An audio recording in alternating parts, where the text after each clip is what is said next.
उनके घर में जाके, उनका कोई कसूर ही नहीं, उनको क्यों इस तरीके से जलील किया गया है। मुझे पुलिस स्टेशन में भी बुलाया जाता है, वहां भी मेरी बात नहीं सुनी जाती है, क्योंकि इनका लेन देन वहां पे हो चुका होता है। अमेजोन वाले जो है वो 6.5 लाख रुपया मेरे उनके पास रह गया, और जो उनकी वाइफ है उन्होंने तो अभी तक मेरा 5 लाख दिया ही नहीं है। तंग आके मैंने उनको कहा कि मैं आप पे लीगल एक्शन लूंगी, जिसमें मुझे कहती है कि ठीक है, लीगल एक्शन लेना है, पुलिस के साथ ही आना, पुलिस के साथ ही पैसे मिलेंगे। घर का पता है ना मेरे, कहाँ रहती हूँ, आ जाओ और आके यहाँ से पैसे भी ले जाओ, पुलिस भी ले आओ, लीगल एक्शन जो तुमने लेना है ले लो, ठीक है। उसके बाद मैंने बददुआएं वगैरह दे के मैंने उनको ब्लॉक कर दिया। 5 से 6 घंटे ये हमारे मोहल्ले में तमाशा लगाती हैं, मुझे कॉल्स वगैरह आती हैं, तो वहां पे ये लोग फिर 2 बंदे बुलाते हैं, जो इसका भाई होता है, एक और कोई बंदा होता है, अब्बू को चपेड़े वगैरह मारता है, और वहां से ये लोग आते हैं। ये सब कुछ तो मुझे करना चाहिए था, मेरे पैसे थे। टोटल रकम जो मेरी है वो इनके पास मौजूद है 11.5 लाख रुपया। अस्सलाम वालेकुम नाजरीन, मैं हूं आपका मेज़बान उमर बलोच। नाजरीन, मेरे साथ ये खातून मौजूद है जिनका नाम है सादिया। इस्लामाबाद से ये बिलोंग करती हैं। इनकी मैंने एक वीडियो देखी थी टिकटॉक पे। ये काफ़ी ज़्यादा जो है वो रो रही थी और ये कह रही थी कि तुमने मेरे माँ बाप पे जो तशद्दुद किया है, अब मैं तुम्हें छोड़ूंगी नहीं। मेरे बाप को मारा, मेरे बाप के गले के 2 ऑपरेशन हुए। मैं अब तुम लोगों को नहीं छोड़ूंगी। और कोई पैसों का कोई लेन देन भी था, इन्होंने कोई इन्वेस्टमेंट वगैरह की हुई थी कुछ लोगों की तरफ, जिन्होंने जो है वो आगे से इनके साथ फ्रॉड किया। ये नूर जो है E11 में रहती है, इसने मेरे पैसे देने हैं। इनका कोई मुबैना तौर पर मेरे ख्याल से कोई 12.5-13 लाख या 15 लाख तक की जो रकम है वो इससे फ्रॉड करके जो है वो इससे हत्या ली।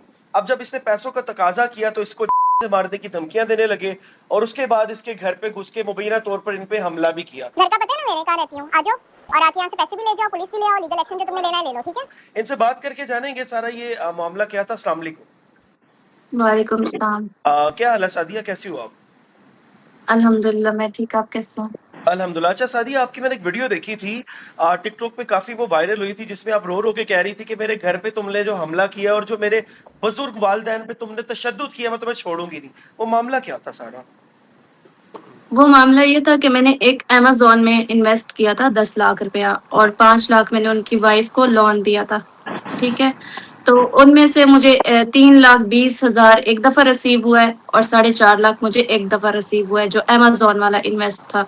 उसके बाद अमेज़न वाले जो है वो 6.5 लाख रुपया मेरे उनके पास रह गया, और जो उनकी वाइफ है उन्होंने तो अभी तक मेरा 5 लाख दिया ही नहीं है, जो उन्होंने मुझसे लोन लिया था। वो जब मैं पैसे मांगने के लिए जाती हूँ, मैं बहुत रिस्पेक्ट से, बहुत आराम से, बहुत प्यार से बात की है, कभी आज तक बदतमीजी नहीं की, बड़े हैं मुझसे। तो उस चीज पे उन लोगों ने, मैंने जब तंग आके मैंने उनको कहा कि मैं आप पे लीगल एक्शन लूंगी, तो उस पे वो मुझे कहती हैं कि, मैंने वीडियो रिकॉर्डिंग्स भी लगाई हुई हैं जिसमें मुझे कहती हैं कि ठीक है, लीगल एक्शन लेना है, पुलिस के साथ ही आना, पुलिस के साथ ही पैसे मिलेंगे। घर का पता है ना मेरे, कहाँ रहती हूँ, आ जाओ और आके यहाँ से पैसे भी ले जाओ, पुलिस भी ले आओ, लीगल एक्शन जो तुमने लेना है ले लो, ठीक है। अच्छा। ये बात हुई है। उसके बाद मैंने बददुआएं वगैरह दे के मैंने उनको ब्लॉक कर दिया, नंबर उनका। जब नंबर ब्लॉक कर दिया, ऑब्वियसली मुझे गुस्सा था, मैंने बददुआएं दी, मैं कुछ और तो कर नहीं सकती थी। तो उसके बिहाफ पे वो लोग मेरी फैमिली के पास गए, जबकि मेरी फैमिली इस चीज में इन्वॉल्व ही नहीं है। मेरी फैमिली ने कोई इनसे बात नहीं इस तरह की, ना ही उनको पता था। 5 से 6 घंटे ये हमारे मोहल्ले में तमाशा लगाती हैं, मुझे कॉल्स वगैरह आती हैं। मैं फेज 8 में रहती हूँ, मैं नहीं जा सकती थी उस टाइम पे। मेरा बच्चा तकरीबन 3 महीने का मेरा बच्चा, तो रात का टाइम था, मैं नहीं जा पा रही थी।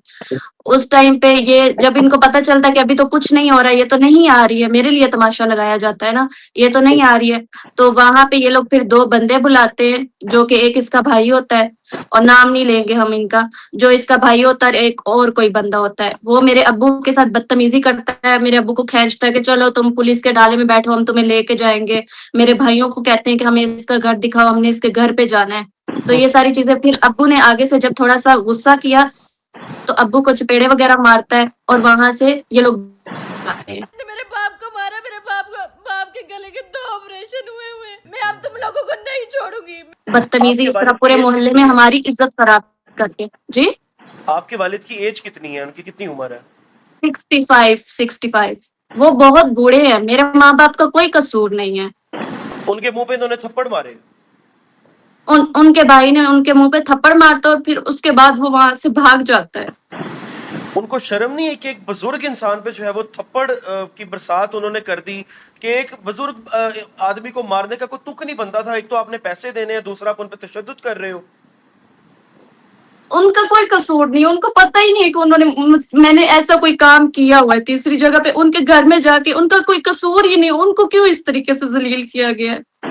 और फिर उसके बाद ये लोग पुलिस वालों के साथ भी बात करते हैं, ठीक है। जब मुझे पुलिस स्टेशन में भी बुलाया जाता है, वहां भी मेरी बात नहीं सुनी जाती है, ना ही मेरे माँ बाप की बात सुनी जाती है, क्योंकि इनका लेन देन वहां पे हो चुका होता है।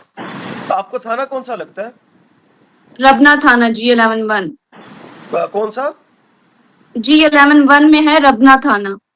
अच्छा, G11-1 में है थाना। और आईजी इस्लामाबाद, आपसे ये मैं दरख्वास्त करना चाहता हूँ कि देखें कि एक बुजुर्ग जो है वो वालिदैन पे जाके हाथ उठाया जाता है, उनकी इज्जत खराब की जाती है, मोहल्ले में तमाशा लगाया जाता है और उल्टा उनको ही कहा जाता है कि आप पुलिस वाली जो है वो गाड़ी में बैठे। मतलब कि इतनी सरेआम बदमाशी चल रही है। अच्छा, आपका तनाजा बना क्या? असल वजह क्या थी? जो आपने इन्वेस्ट किए हुए थे पैसे, जब आपने वापस मांगने का तकाजा किया तो उसके बाद ये मामला शुरू हुआ? उसके बाद ये मामला शुरू हुआ। 1 साल हो गया इन चीजों को, 1 साल से भी ऊपर अभी टाइम होने वाला है। वापस क्यों नहीं देते वो लोग? पैसे मेरे लिए उनके पास वापस करने के लिए नहीं है, बाकी उनके पास पैसे हैं अपने बच्चों को अच्छे स्कूल में पढ़ाने के लिए, उम्रा वगैरह करने के लिए, हर चीज के लिए। बट मेरा एक होल्ड रखना चाह रहे हैं। पर मैं जब दिल चाहता है अनब्लॉक करके धमकियां देना शुरू कर देनी। वो सारे मेरे पास वॉइस रिकॉर्डिंग है, सारे मेरे पास प्रूफ है, मैं आपको दूंगी, आप इसको चलाएं। हाँ, वो आपने सारे इनके जो वॉइस रिकॉर्ड है लाजमी देने, हम चलाएंगे। आपने जब अपने वालिद को कॉल किया, आप उनके पास गई, तो आपके वालिद का क्या रिएक्शन था? वो मुझसे बात ही नहीं कर रहे थे, वो इतने गुस्से में थे। और अभी तक मेरी अम्मी मुझसे बात नहीं कर रही हैं, क्योंकि मैंने इस तरह का काम किया हुआ था और उनको मेरी वजह से इतनी तकलीफ मिली। जाहिर है उन्होंने कहा तो होगा कि हमें तो पता ही नहीं था और हमें आके वो जलील कर गए हैं। वो जलील करके गए हैं, तो ये तो बहुत एक गलत हरकत है। अल्लाह ताला इनको इस चीज की सजा देगा। मेरे माँ बाप बहुत बूढ़े हैं, मेरे माँ बाप बहुत सिंपल है, उनका कोई कसूर नहीं है इस चीज में। उन्होंने कभी इस चीज में बोले नहीं। वो इतने ही होते तो वो इसके साथ बात भी ना करते। फिर भी वो मुझे कह रहे हैं कि बेटा हम इसको वो करते हैं, लेकिन ये औरत बाज ही नहीं आ रही वहां पे। इसकी वो उधर की भी मेरे पास वॉइस रिकॉर्डिंग्स हैं जिसमें ये कहती है मेरे लिए कोई मुश्किल काम नहीं है, मैं पुलिस को बुलाऊं और तुम सबको डाले में लेके चली जाऊं। मतलब कि क्यों? ये तो कोई बनता ही नहीं है इसका काम कि ये सब कुछ तो मुझे करना चाहिए था, मेरे पैसे थे। अच्छा, ये रवात थाना है। आप जब वो थाने में गई, आपको जो मुतलका थाना लगता है रवात, आप जब उधर गई तो आपको पुलिस ने कैसे डील किया? उनका क्या रिएक्शन था? कोई एप्लीकेशन आपने वहां पे सबमिट करवाई है? कोई FIR वगैरह हुई है उनपे? एप्लीकेशन हुई है, एप्लीकेशन मैंने दी है। और वहाँ की जो पुलिस है बहुत अच्छी है, मैं उनको अप्रिशिएट करती हूँ। उन्होंने मुझे बिठा के मेरी सारी बात सुनी, उनको कॉल भी की बकायदा कि आप यहाँ पे आए। और उसके बाद अभी उनका टाइम है कि मेरे ख्याल से सैटरडे को 6 बजे उन्होंने आना है। उस पे बैठ के हम पता है आईजी इस्लामाबाद अली नासिर रिजवी हैं, जो कि लाहौर में DIG ऑपरेशन भी रहे हैं और वो बड़े क्रेडिबल ऑफिसर हैं। वो मजलूमों का साथ देते हैं और आप जैसी जितनी भी खातून है जो परेशान होती हैं उनके लिए फर्स्ट प्रायोरिटी पे वो खातून होती हैं और वो उन पे FIR फौरन करवाते हैं, क्योंकि मरियम नवाज साहिबा ने कहा कि औरत मेरी रेड लाइन है। जी ऐसा ही है, बिल्कुल। तो बस ये है कि जब औरत कहीं थाने जा रही है, उसके साथ पहली बात तो ये बदतमीजी नहीं होनी चाहिए जिस तरीके से मेरे साथ बदतमीजी हुई, क्योंकि लेन देन हो चुका था ना, इनका लेन देन हो चुका था। मुझे क्यों बुलाया? मुझे कॉल करके आप क्यों बुला रहे हैं जब आपने मेरी कोई लिखना ही नहीं है, कुछ मुझे बताना ही नहीं है कि मेरे खिलाफ क्या है। मुझे जलील किया इस तरह कॉल करके। और फिर मैंने उसके बाद शालीमार थाने में भी एप्लीकेशन दी, ठीक है, जिसपे अभी तक कोई एक्शन नहीं हुआ है। मतलब कि दोनों थानों में जाके आपने एप्लीकेशंस पुट की हैं, उधर कोई इतना ज्यादा कोई रिस्पांस नहीं आपको मिला? कोई ज्यादा रिस्पांस नहीं मिला।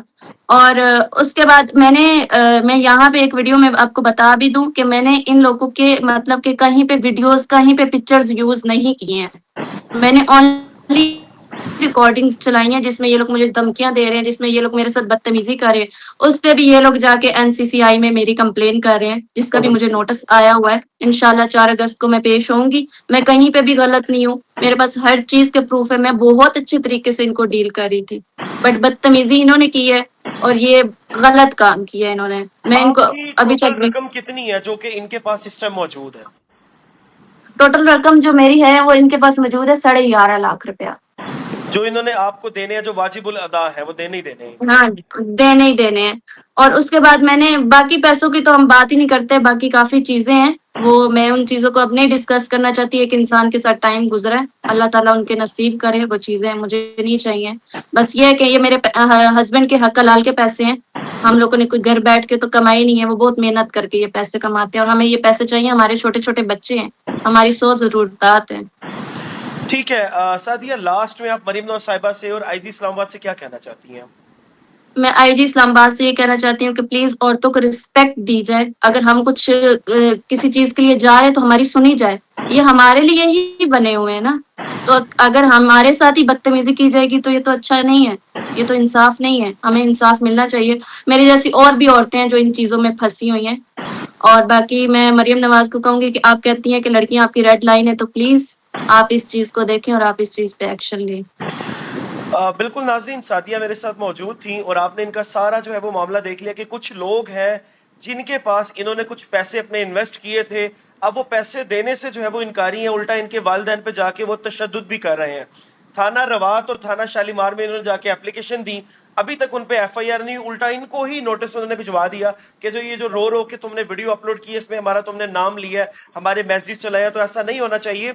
मेरी आईजी इस्लामाबाद अली नासिर रिजवी से दरख्वास्त है कि जैसे आपने लाहौर में लोगों का साथ दिया और आप इस्लामाबाद जाके भी ऐसे ही अच्छे से सर्व कर रहे हैं, तो ये खातून की भी बात सुने, इनकी एफआईआर करवाएं। दूसरा, मरीम नवाज साहिबा, आप खुद अगर ये वीडियो देख लें तो एक कम से कम एक कॉल कर दें कि इनकी एफआईआर हो जाए और इनके जो हक हलाल के पैसे हैं तकरीबन 11.5 लाख वो निकलवा के इनको दिया जाए, क्योंकि इनके छोटे छोटे बच्चे हैं और इनके पैसे वो देने से इनकारी हैं। मेहरबानी फरमा के इनकी रिकवरी करवाई जाए ताकि कानून का बोलबाला हो सके। अपने मेज़बान को दीजिए इजाज़त। अल्लाह निगहबान।